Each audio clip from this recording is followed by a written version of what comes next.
Right, hey guys, how are we doing? Back another video from Mother's Basement. Today we got the ones to watch for spring 2025. And I'm going to be honest, I haven't watched anything from this new season yet. I've added loads to my watch list, so I'm going to use this as a gauge as to what I actually stick with, with my watch list. Maybe like remove a few things or whatnot, but this is the ones to watch. On my radar is that Gundam GQs, or whatever it's called. There's To Be Hero X. People seem to not be happy with that isekai thing that people are comparing to the first episode of Mushoku Tensei, whatever the hell that is.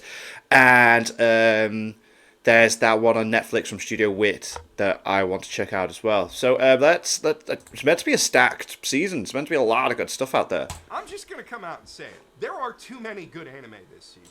God, what a problem to have. Oh yeah, My Hero Academia and Vigilantes as well. I watched that. Anime industry, you need to chill. With Apothecary Diaries still going, plus Okay. Fire Force. Oh yeah, Fire Force, damn! Windbreaker, Black Butler, Shoshimin, Aharon-san, and Bye Bye Earth coming back. The lineup What's of Bye Bye returners Earth? is respectable enough, but the newcomers are stacked into the stratosphere. You gotta be careful not to Elon Musk there. There's so much great new stuff on offer. It would be a Ooh, struggle Lazarus? Is that to Lazarus? string together a top 15 list, let alone a top 10. But I am committed to making sure you can make the most of your anime Vigilantes? watching time, especially after getting so many of you on Gundam. With Yeah, this video. let's go. I'm responsible for you guys now. So after watching at least one episode of literally everything, that is exactly what I did. I may have cheated a little in the honorable mentions and bargain bin. Like, the honorable mentions might be almost as long as a main entry, and if you add the whole segment up, it might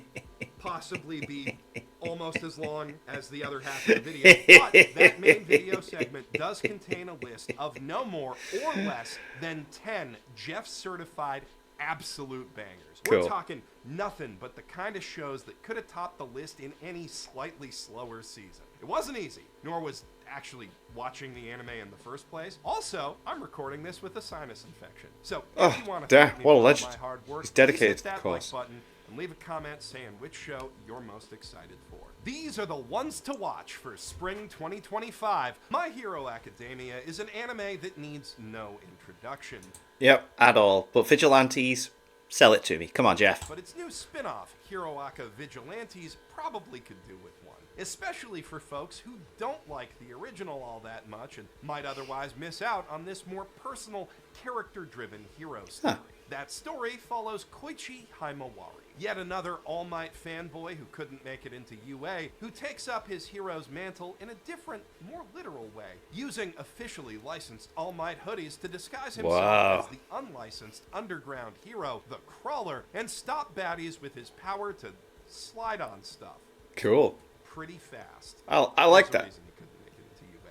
Oh. He's aided by Popstep, a cute indie idol with the power to jump real good, and their vigilante mentor, Knuckle Duster, a man with the power to own a pair of knuckle dusters. Nice. Hit guys with them. Cool. Pretty hard. All right. Damn, he does. He did the thing. He did exactly what he said.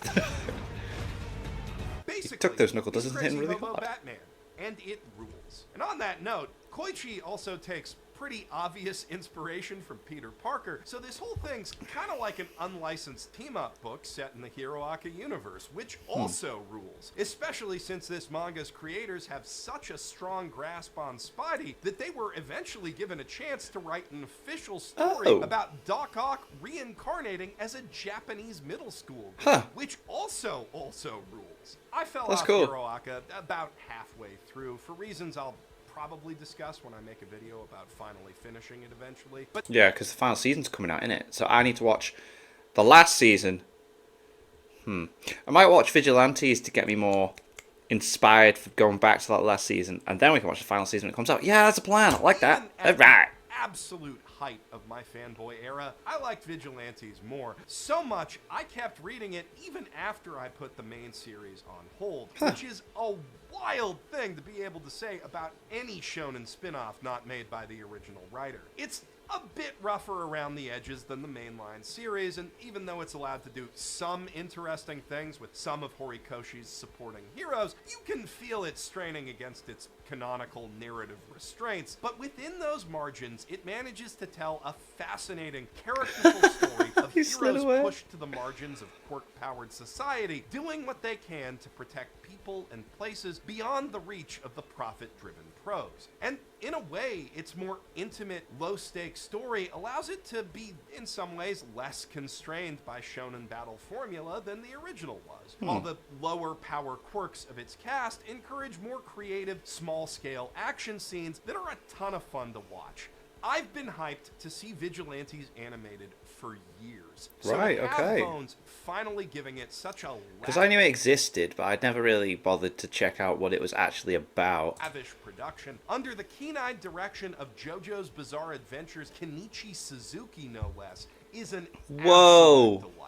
Even more delightful, though, was the surprise revelation that despite its impressive quality, Vigilantes almost certainly won't be the best superhero anime. So is this To Be Hero X? I've heard good things about this one. Here. To Be Hero was Yeah. a goofy, rude and crude half-length comedy anime co-produced in China and Japan way back in 2016 about Oh. this hot single dad with a bad personality who gets mysteriously turned into a fat, ugly dude with crazy superpowers and has to fight aliens and stuff while convincing his daughter he's actually her dad. Oh. It was weird and dumb and horny and gross, and while it did have some impressively animated action scenes in a sloppy sort of way, nobody really thought much of it or its 2018 sequel, To Be Heroine, after they ended.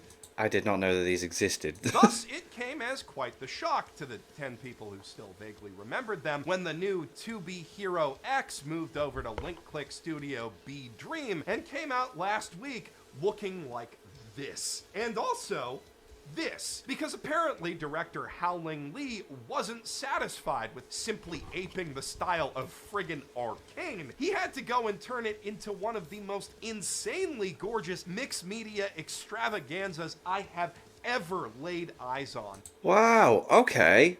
Cool. Love it. With a Hiroyuki Sawano soundtrack as the cherry on top. And the story he tells with those insane production values is just as insane. Episode 1 follows Ling, a frazzled young advertising agent who finds himself standing on the edge of a roof after he's fired over botching a spot for one of the world's biggest pro heroes. But before he can, as the delightfully translated subtitles put it, Volin die, that very same hero, Nice, flies down out of the sky next to him, hits him with a signature pose, and jumps off the roof to his death, leaving the What? hapless ad dork, who kind of looks like him, to take up his mantle and assume his identity at the behest of his incredibly desperate manager.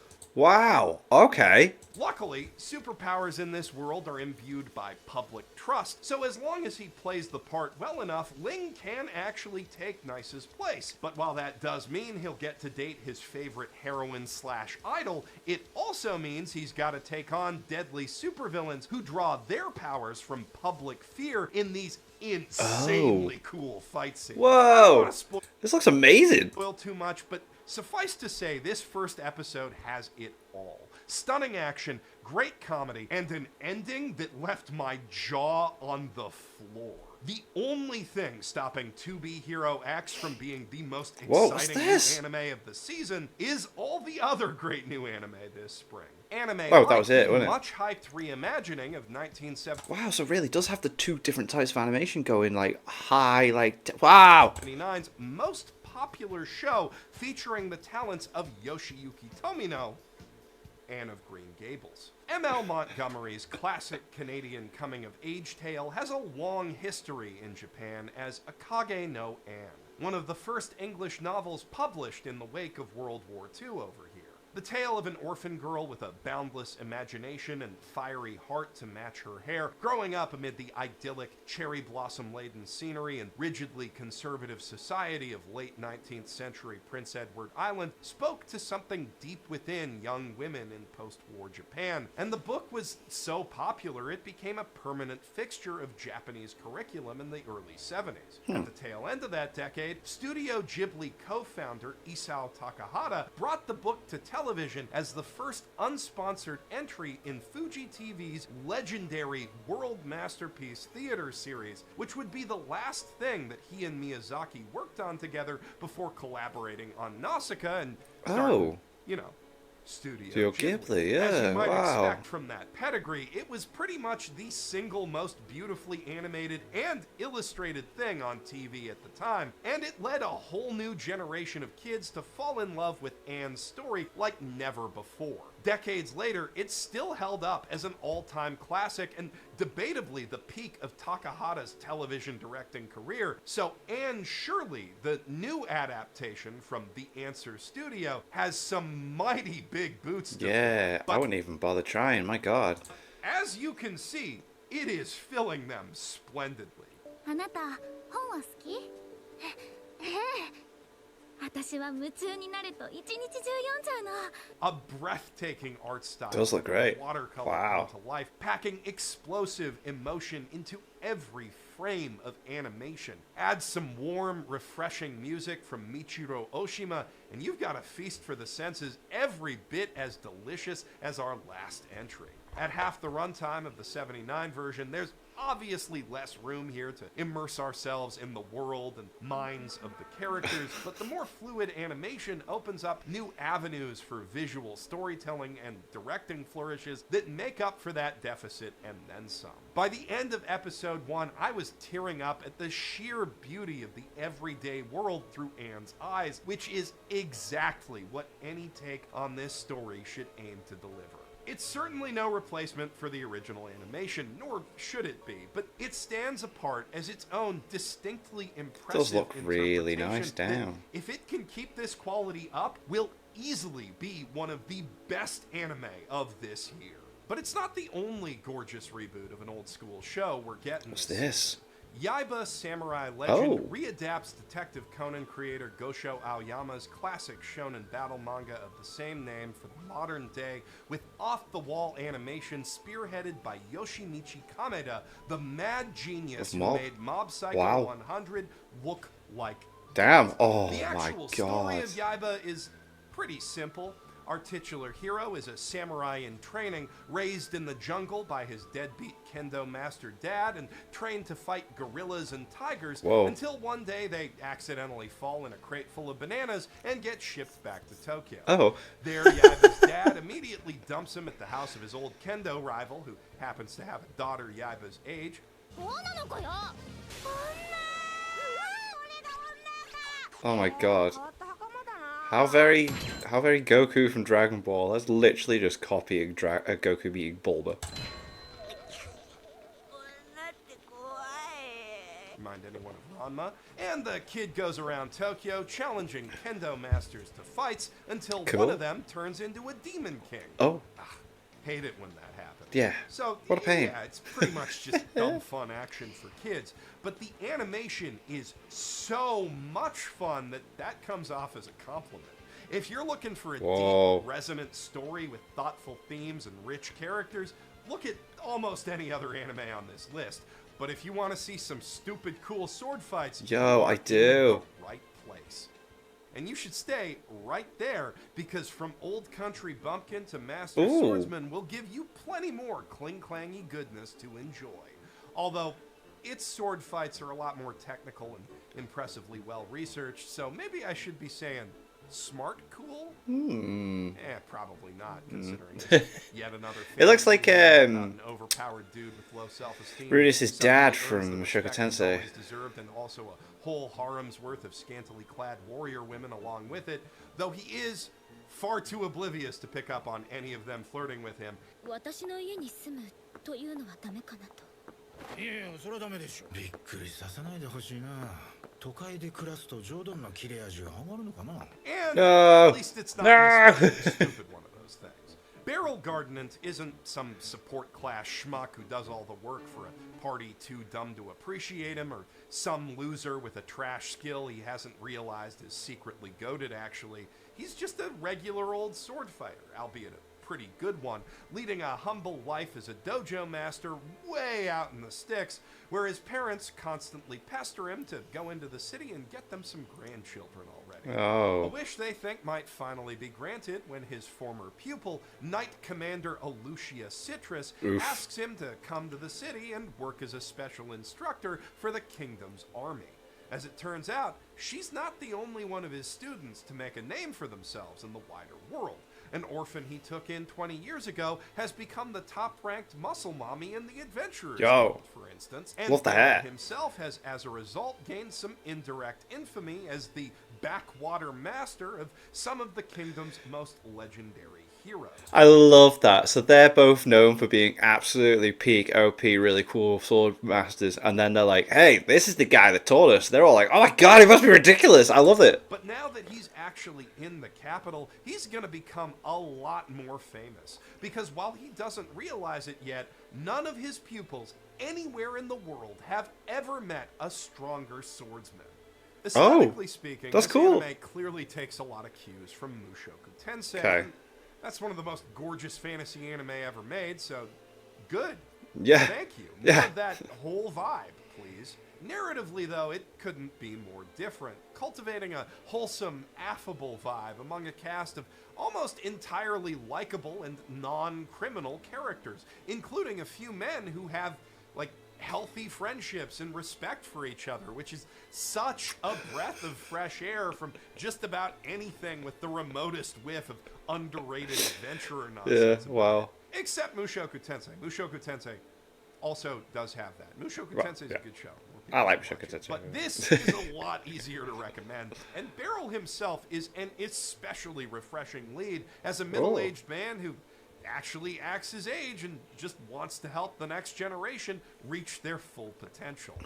This is a real solid show that put a huge smile on my face. But speaking of really good anime that are really difficult to recommend in the West, Springs also brought with it a new Uma Musume, Cinderella Grey. adapting a spin-off manga of the same name that many fans consider to be one of the best stories in the whole darn franchise. A franchise which produced the highest-selling anime Blu-ray of all time, if you're not familiar. And if you don't know the general concept, it's about a world where all of the horses are girls. Yeah, and they run. Human women who have inherited the souls and names of famous racehorses, along with their speed, strength, stamina, and other horse-like qualities, which they use to do horse stuff, as in all the horse stuff that we use horses for in the real world, especially horse races. And if they win the races, they get to go up on the podium and sing an idol song.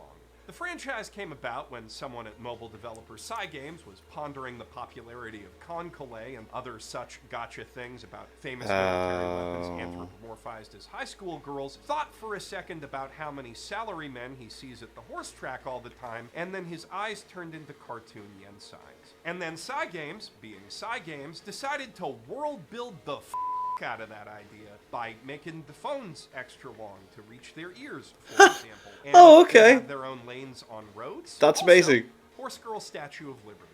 It's delightful, but maybe also a touch impenetrable to newcomers at this point, especially if those newcomers aren't already into idol type stuff. And that's where Cinderella Grey comes in, telling a much more serious sports drama story starring a whole new cast of characters overflowing with big dumb shonen energy, even though it's technically a seinen, set within the Uma Musume world. Our heroine is Oguri Cap, a poor young horse girl from the wrong side of the horse track who grew up sickly, with weak knees she could barely stand on, let alone run. But with her mom's help, she slowly strengthened those joints, and once she could carry herself on her own 2 feet, she became obsessed with racing.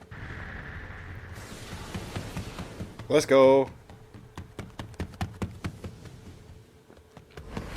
Wow. Now that she's finally enrolled at Kasumatsu Training Center Academy, she has but one goal: to take on the world's fastest horse girls in the high-stakes Let's go. world. This looks so stupid. But if she's gonna get there, not only does she have to beat the odds at a school that hasn't produced a national-level champion in years, she'll have to overcome fierce rivalries, vicious bullies that she's, frankly, a little bit too autistic to even notice that they are bullying her, and all that other good sports drama stuff that makes your heart pound, and then you go, whoa, I believe in that underdog, and then they do it, and you're like, yeah, I love it. And you might think that you're not into that stuff because you didn't like Haikyuu or whatever, but you're wrong. You like Beyblade. You like Yu-Gi-Oh! My God, he's right. You're gonna like this. Oh God. It is pure, unhinged fun. Just feast your eyes on this animation, man. They spared no expense. Whoa. One of the things I respect most about Cygames is how they never let the fact that they're making glorified gotcha commercials stop them from producing the most insanely cool Yeah, like they stuff. put the effort in. But what I love most about Cygames is how they then turn around and use all their cartoon casino money to finance ambitious, out there original anime like Apocalypse Hotel. An absurdist sci-fi slice-of-life tragic comedy about semi-sentient service robots dutifully carrying out their daily work at a luxury hotel countless years after their last potential guest left Earth for the stars, fleeing a deadly contagion that's rendered the whole planet inhospitable to human life. Tirelessly working to keep this last echo of civilization in pristine condition, even as the rest of Tokyo around them is slowly swallowed up by time. As the days wear on, their numbers dwindle, more and more robots falling into disrepair with no hope of ever replacing their broken parts. Every week, without fail, the staff fails to meet their reservation quotas and online engagement goals, yet if their morale ever falters, they don't let it show in the impeccable quality of their work. Doorman Robot is gonna open that door perfectly every time, hey, looks cool. day, even if it kills him, darn it, which it increasingly seems like it will. No, Yachio, their manager, Doorman Robot, no. Full-flesh android in the hotel, fully intends to keep it fully operational for the day when they do see guests again, which is gonna be today for sure. She's got a really good feeling about it. So there's nothing Sisyphean at all about turning down every eternally unoccupied bed every day, dusting off all the fittings, taking stock of every amenity, and oh, hey, this room's missing a shower cap. Huh. Guess nothing means anything after all. There's something existentially profound in this show's concept. It's a story that really makes you think. Seems but so beyond bizarre. that, and above it, it's an anime that really makes you smile, with a warm, inviting atmosphere, lovable characters with great designs, lavishly painted, stunning backgrounds, and an absolutely incredible sense of humor. It could have easily gotten all wall-gazy about the fate and nature of humanity, but instead it has some fun with these goofy little robots and the fundamentally absurd nature of their whole horrifying situation. If you like your anime artsy but not pretentious, Apocalypse Hotel might be one of your favorite things this year. And if I might find check out the first episode of that. existential crises in ostentatious buildings appealing, then you might also enjoy Rock is a Lady's Modesty, a classically styled Yuri anime set in the traditional elite all-girls academy with an obligatory old abandoned schoolhouse out back, where a few girls with very special connections go to get hot and sweaty and really loud. As the daughter of a deadbeat rocker boy, Lisa Suzunomiya was born to shred. But she hung up the axe after her mom remarried to an obscenely I've just realised what her character... Wait. wealthy real estate magnate, determined to become the sort of refined, delicate... There we go. She looks exactly like the girl from Kaiju number 8. You know the one I'm talking about. young lady who truly belongs in high society, so that no one within high society will ever question her mom's place there ever again. Aiming to become the one and only noble maiden, the highest honor bestowed by Sakura Gokuro Academy, she molds herself into an ace student with impeccable taste and manners, the envy of every girl in her class's eye, except... that is, for the prim and proper princess Otoha Kurogane, daughter of a top Japanese politician and the undisputed idol of their entire grade. And she reminds me of... Was it Harem at the End of the World? Or where it was, you know, like that the one guy's the only guy that's left and all the women trying to have sex with him? And then... Young woman with an effortlessly elegant affect that belies a shocking secret. Otoha rocks hard. Every evening in the music room of that old school. Wow, look at the animation on that. She her drums like a dummy mommy punishing a bad girl. Well, this is metaphor, not mine. And when Suzunomiya stumbles in on her, she instantly clocks the twin-tailed tsundere's shredding skills just from looking at her calloused, supple fingers. Then, after the inevitable jam session, the other shoe drops. This ain't just Yuri. It's toxic Yuri.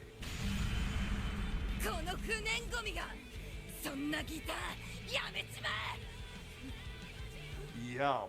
Lilisa tries Whoa. to stay away to keep up her fancy facade, but rock is in her soul, and despite the abuse and her better judgment, she just can't say no to what Otoha does. Wow, look at that! It's hard to blame her when they mocapped members of Bandmaid for the musical Oh. performances in this show, which should tell you a thing or two about just how much went into producing it. Sick. Oh my god, I need to watch Bandai this. Namco Pictures really pulled out all the stops. And hey, if you like sunrise animation and lesbians, this is a really good season. Nice.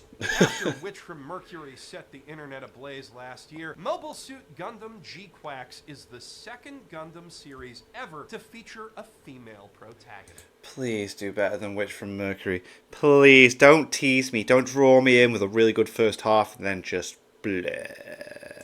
Amate Yuzuriha, an ordinary high school girl on an ordinary space colony who has a chance encounter with a black market courier posing as an Uber Eats runner and Deli is Eats. subsequently sucked into the illegal underground world of clan battles. Brawls between decommissioned military surplus mobile suits that have become all the rage on the interplanetary intranet of this grimdark post. I love the design of that Gundam.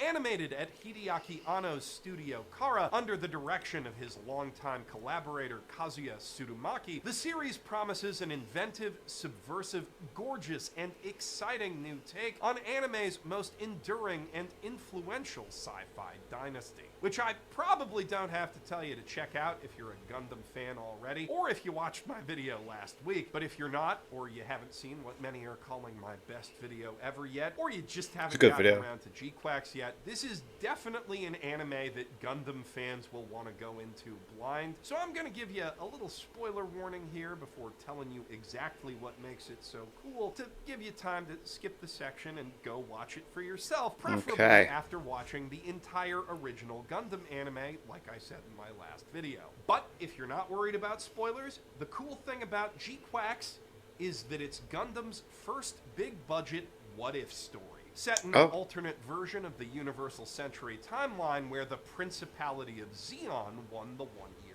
war. So now, instead of the Fetties, space colonists are stuck living under the fascist boots of tyrants like Admiral Makuve, which, if you've seen OG Gundam, is an incredibly scary combination of words. About as scary as seeing a Zeon-branded white base patrolling outside a supposedly neutral colony. For Universal Century lore nerds, this show is an absolute treasure trove of details that'll make you do the Once Upon a Time in Hollywood reference. Cool. So much so that even watching it in a Japanese theater without subtitles, I was completely hooked. But the brilliant thing about G-Quax is you don't need any of that to enjoy the show. Its new characters have their own intriguing story to tell, separate from but connected to the events of the past. It does a phenomenal job of establishing the necessary context of its setting in a way that even total newbies can understand. And as for that setting, few pieces of Gundam media have created quite such an immersive portrayal of day-to-day life on a side in peacetime.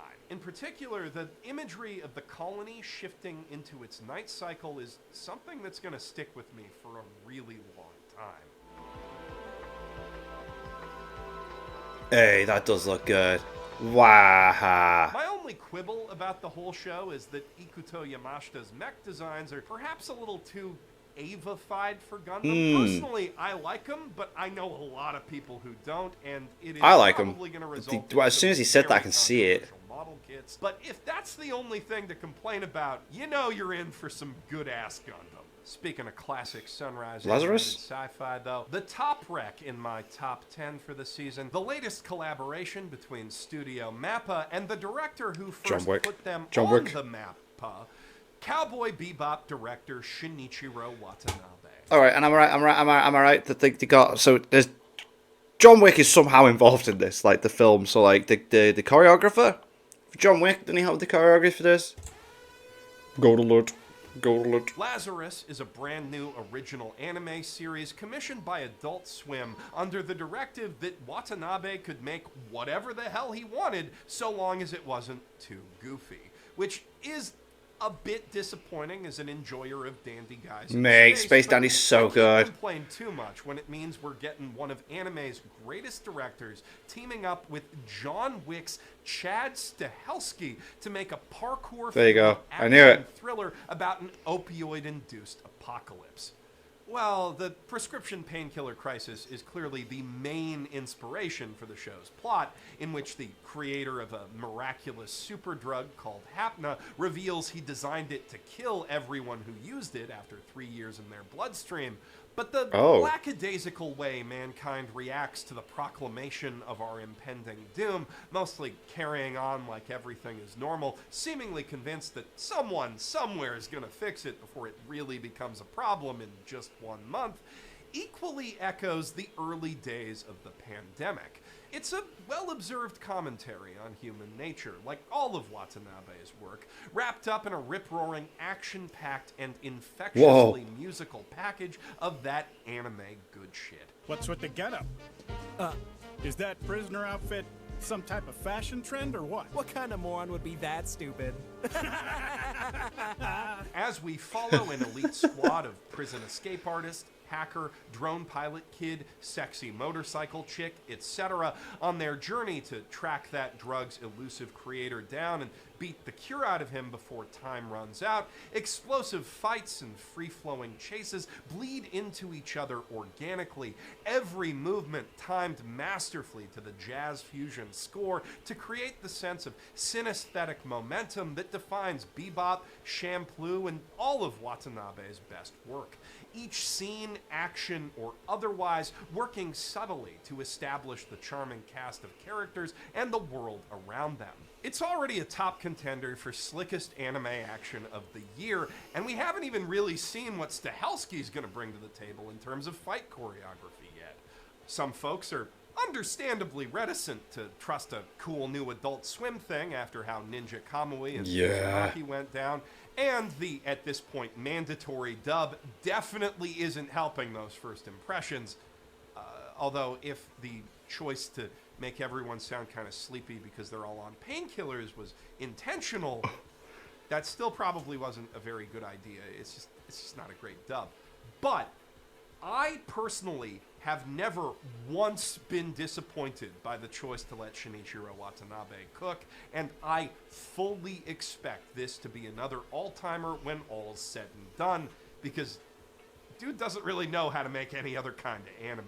With that said, all is nowhere near said and done for spring's anime lineup, which is so loaded with the good stuff there it is. that I have no choice but to throw a bunch Moonrise? Was it called Moonrise? of honorary ones to watch on top of the bargain bin. Shows that would have been good enough to make the top cut basically any other season, but fell just short of the insane lineup that we just got done running through. Kowloon Generic Romance was one of my most anticipated shows of the season, a seinen series about an odd couple of real estate agents working in a far-flung future where Kowloon I like the Walled old City schooly somehow looking still anime exists. style. Reiko Not like too old school, but you know what I Fujinai mean. and Hajime Kudo flirt and fight relentlessly on company time, their personalities clashing in ways that make each day electric, though Kudo is cagey about his love life outside the office, and when Reiko looks into that, she stumbles into a surreal sci-fi mystery beyond her wildest imagination. Unfortunately, the pacing of the adaptation is rather on the brisk side for my tastes, about one manga volume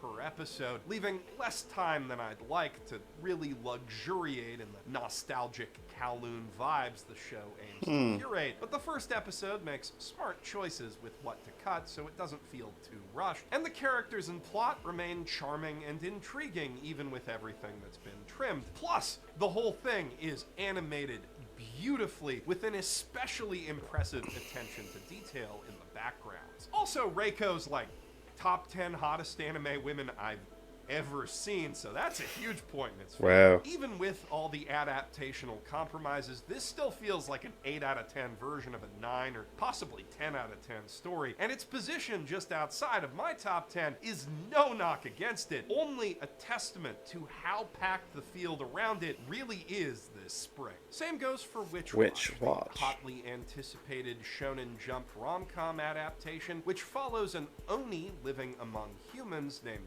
Morihito, who's contracted to become the familiar and begrudging bodyguard of his ditzy spellcasting childhood friend Nico after she returns from years in isolated witch training, nursing a barely disguised crush on him. So she tries to impress him using magic, which she's not the best at yet. Things get broken, and comedy ensues. That's the basic comedic formula the original manga runs on, and honestly, didn't super grab me back when I read the first chapter years ago. Something about how it was framed just wasn't working for me. But the voice acting, animation, and music in the anime really elevate the comedy, and I found myself laughing my ass off at this version from start to finish. Fair. I get it now. It was just edged out of my top 10 by a couple other shows that made me laugh a little harder, but if you like comedies, you do not want to miss Witch Watch. Though you should be aware that there does seem to be a slightly more serious shonen battle-y sort of story looming in the background, with a prophecy of some sort of doom heading for Nico within the year that she'll need Mori's Oni powers to stave off. And if I had a nickel for every anime this season about a teenage witch with 1 year to live, insert Doofenshmirtz clip, because that's also the premise of Once Upon a Witch's Death. The story of a bubbly and friendly apprentice witch with a sort of Snow Whitey relationship to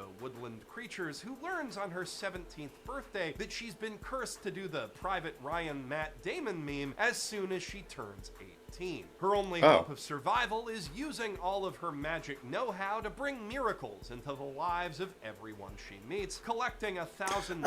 yeah, Annie News mentioned this one as one to look out for. It's coming out, yeah, okay. Within the next year, which can be used to craft a magic cure. That works out to a little less than 3 lives changed per day, though, so she's certainly got her work cut out for her on an adventure that's sure to take you through some incredibly sad short stories, which, if you saw my second to last video, you know is the sort of thing I am a huge fan of. As a whole, the show kind of gives We Have Studio Ghibli at home with an extra emphasis on Kiki's delivery service, and that's also the sort of thing I'm generally a huge fan of if it's done well. And this anime does do it pretty darn well, with expressive character animation and beautiful environments that really speak to the power of nature and all that good Ghibli stuff. If you're looking to have another good cry this season between episodes of Anne, this might be the Anne-ime for you. And if you need a good laugh to heal after all that, then you should queue up A Ninja and Assassin Under One Roof. Easily the zaniest comedy of the season, which follows, as its title suggests, a clumsy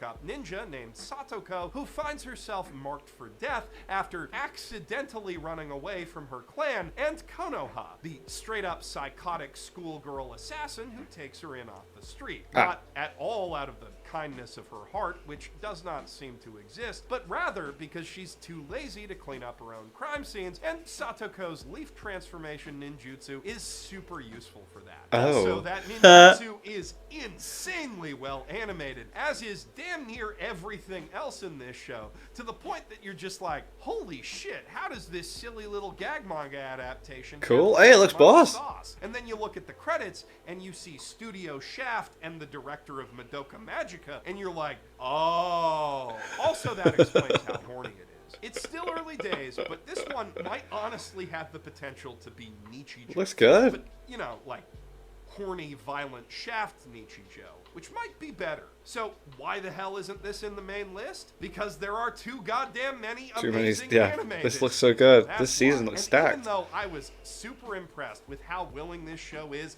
to take the coolest, cutest character design you've ever seen and just instantly murder her for the sake of one quick joke, twice in one episode, if you put a gun to my head and demanded that I choose just one toxic Yuri comedy, I'm keeping the one that name drops Linkin Park every time.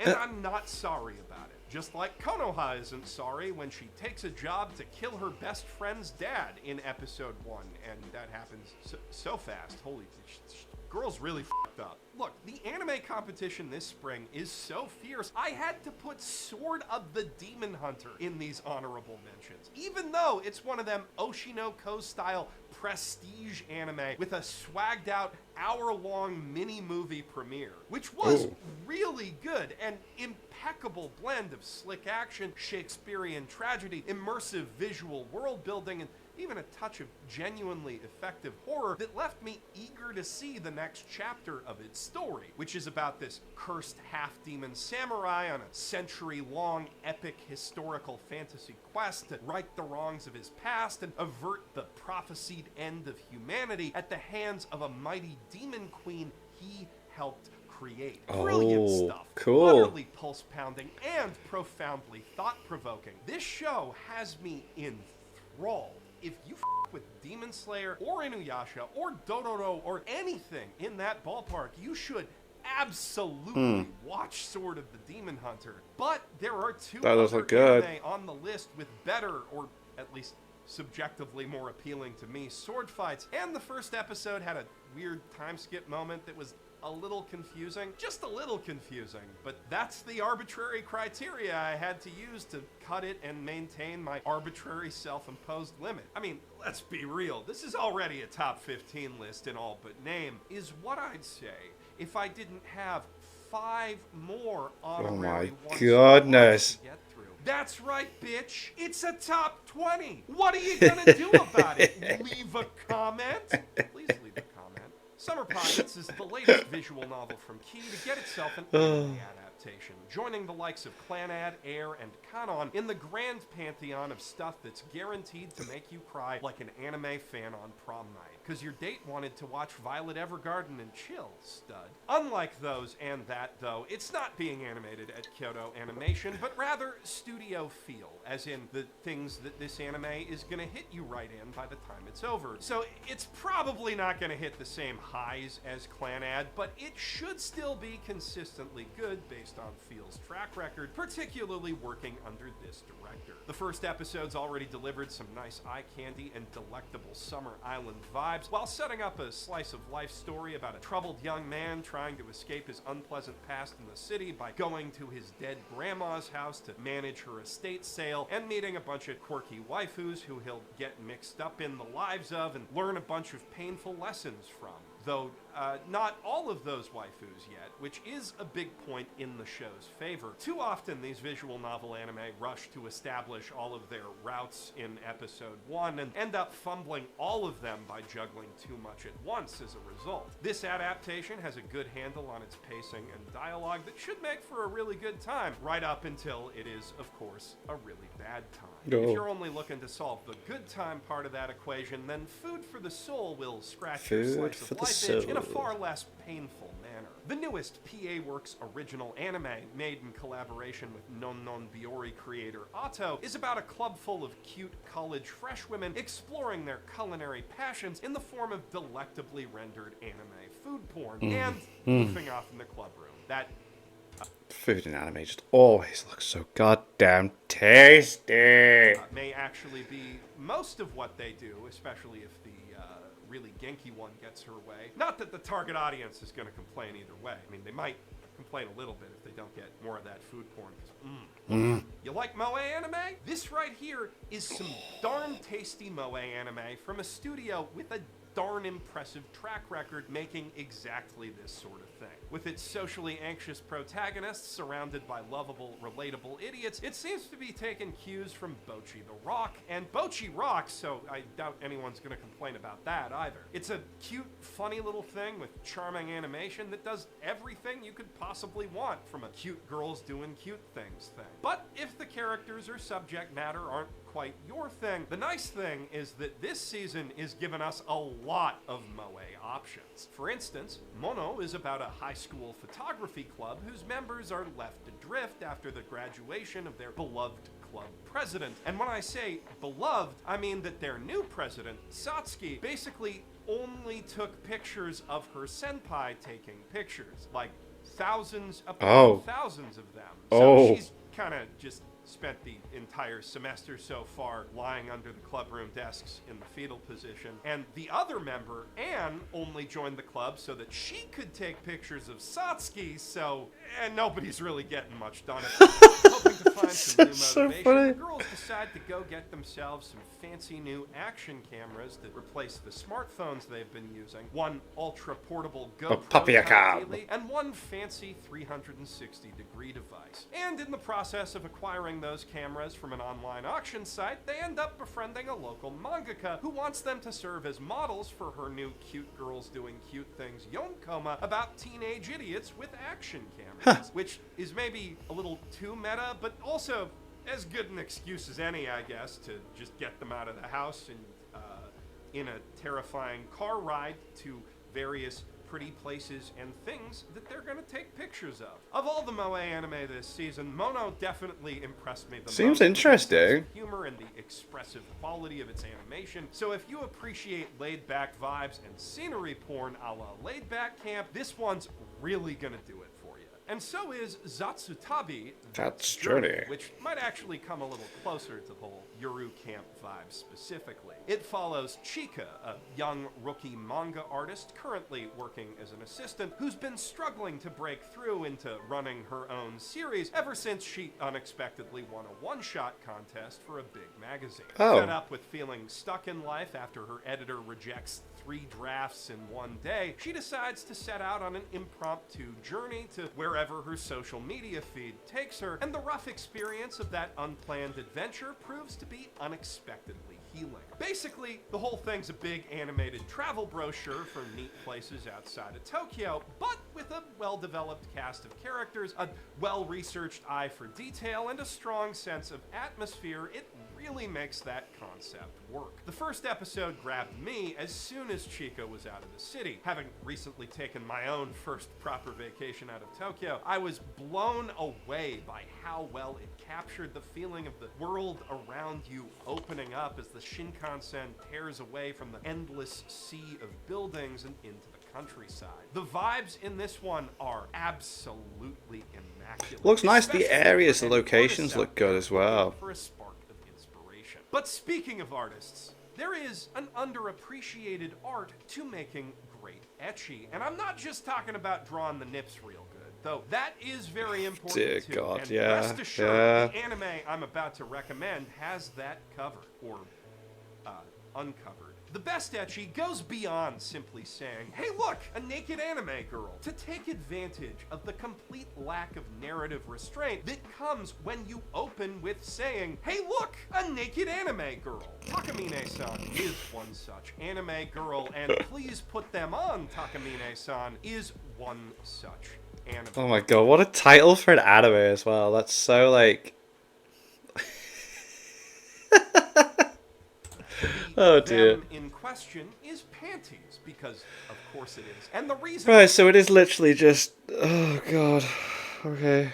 Okay. we're asking her to put them on is she's not wearing any, because of course she isn't. But the reason she's not wearing any is that she has a motherfucking stand power called Eternal Virgin Road that lets her rewrite time itself by stripping, which she's used to get perfect scores on every single test and reign supreme as the school's greatest athlete plus the student council president, unbeknownst to any of her classmates until a certain loser virgin named Shirota accidentally sees her tits in the gym equipment room, which allows him to remember prior timelines, because of course it does. Oh my god, what?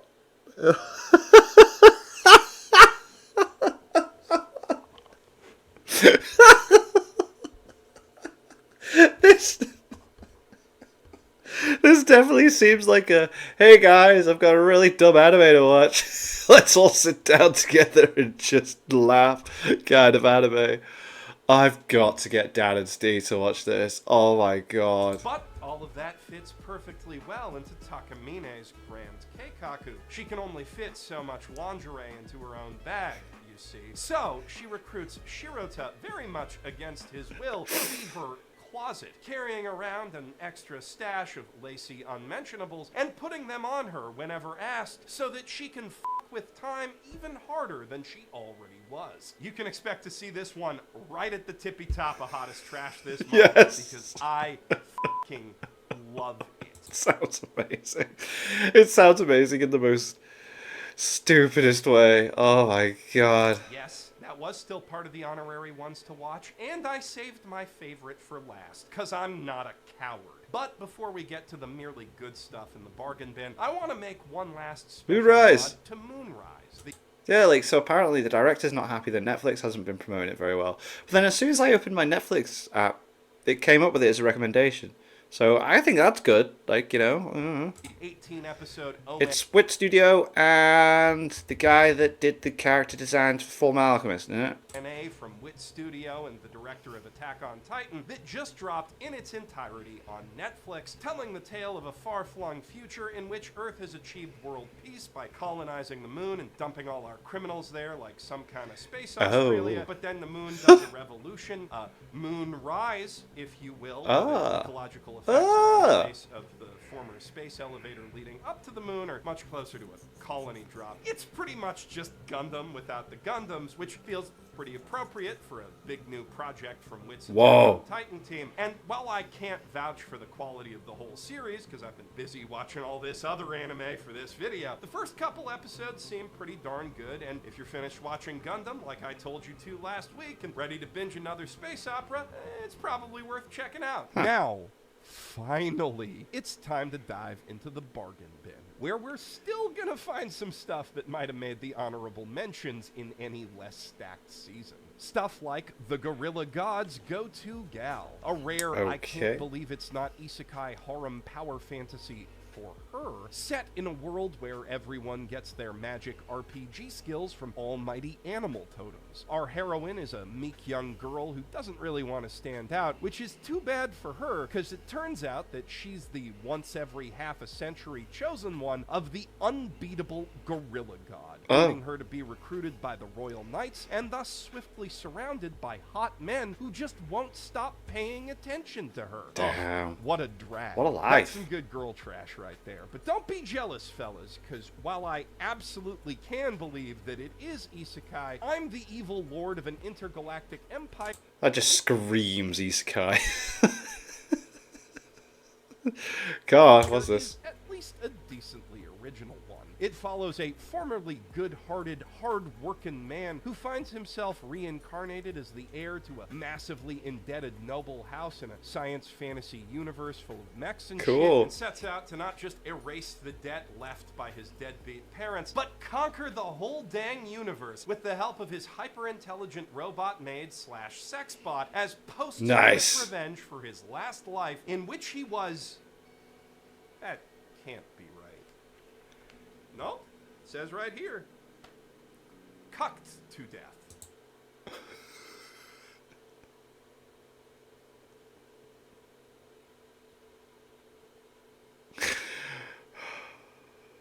Okay.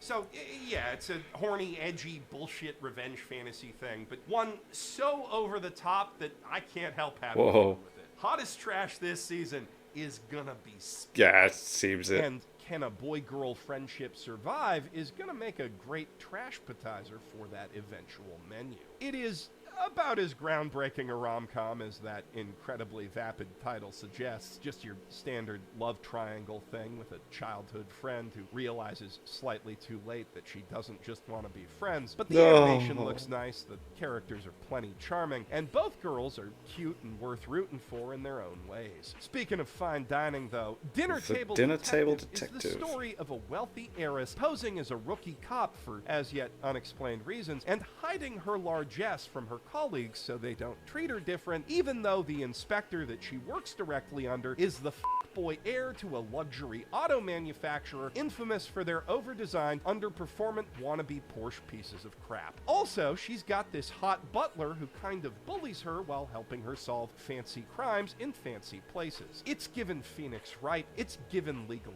blonde. I just said the same sentence twice. The comedy's a bit weak, and they haven't shown nearly enough for me to know if it's actually good at mysteries yet, but this one could be a real fun time. Mumu the extraterrestrial. Mumu the extraterrestrial, That's the okay. kind of premise that seems like it should be real fun. So, an alien that's posing as a cat. Is that what we got? An alien is a cat.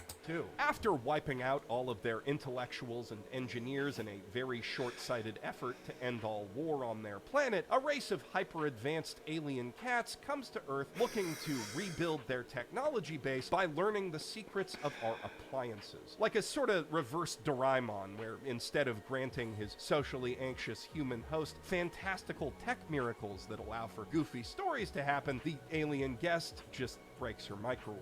With OLM firing on all cylinders, this is a very pretty show and surprisingly educational, but the humor is mostly just chuckle-worthy, and it's not really reaching the concept's full potential. Is that a zip on its back? What happens if you unzip it? Maybe that is part of the story. Oh my god, so many questions. Oh no, it sold me. At least not yet. On that note, Maebashi Witches is a strong contender for the prettiest anime of the entire season. Unsurprising, given that it's an original idol series from Love Live Studio Sunrise. And I do generally like its premise of young wannabe witches helping people out with their magic in order to earn the right to use those powers outside the Mamoru Hosoda at Homeverse, but the series' sense of humor is almost too self-aware for its own good, to the point that it's too busy commenting on its own tropes to actually tell its story sometimes, and the girls are kinda teetering on the edge of just plain annoying, which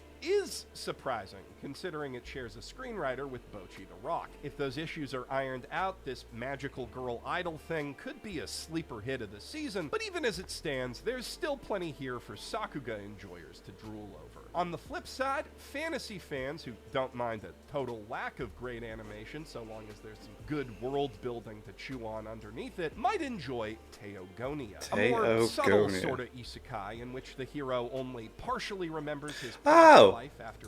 Reminds me of, sorry, I keep doing this, but I keep flashing. It's like, oh, I'm like, where do I see that? And then I get it off my chest. But Samurai number 8 reminds me of the main character's Samurai number 8 design, but without the glasses. If that makes sense. Anybody else? Anyone else see that? I see that. Masashi Kishimoto's the thing he tried to make. Magic spontaneously, set in a harsh Asian-flavored fantasy world where the god-gifted strong get stronger by drinking the very souls of their enemies, while the weak are left to die forgotten. The anime's honestly pretty messy, but it did push me to pick up the manga on Bookwalker, and that right there is some good dark fantasy food. Yeah, man, if something sells you on wanting to know what happens next, cool. Like, that does not happen often for me. Like I said, JJK is one of the few things that made me want to go, I need to read more. And that was the bargain bin, which means we're almost done. Thank Haruhi. Here's the complete list of recommendations one more time, plus where you can watch them so you don't gotta go. Oh, sweet. Right, so it's got it listed on there. Where was the one that I wasn't too sure where I'd be able to see it? Gundam, I knew that was Lazarus. What is that? It's too small. I can't see. I don't even recognize the logo. It's the only one on there as well. Oh. Scrolling all the way back through the video. Please let me know in the comments down below which of these you're most excited about and why. Also, consider liking and hitting subscribe if you're not subscribed. I'm Jeff Thu, professional anime recommender guy. That person. Just go lie down now. I'm so tired. Very cool.